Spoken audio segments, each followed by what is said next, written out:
परतीची पूर्णली. आपल्याला कोणती गोष्ट केल्यानंतर फलश्रुती पाहिजे.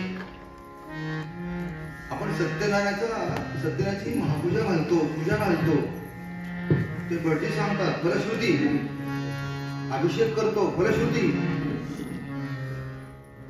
जे जे म्हणून काय करतो आपण, हे धार्मिक विधीच मी नाही सांगत. आपण शेतामध्ये जेव्हा मातीमध्ये अक्षरशः धान्य ओततो, पेरतो हा शब्द लवकर कळणार नाही, मातीत धान्य घालतो. मातीत काय वेड आहेत शेतकरी आणि आपण लोक.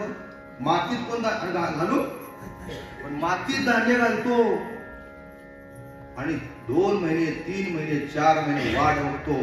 किती घातलं? 10 किलो. आणि अपेक्षा किती करतो? 10 पोतीची अपेक्षा करतो. पण ज्वारी मला वाटतं 10 किलो म्हणजे किती झाली? 1 पायली झाली ना? 2 पायली झाली. आता सध्या जरा माझं दुर्लक्ष आहे.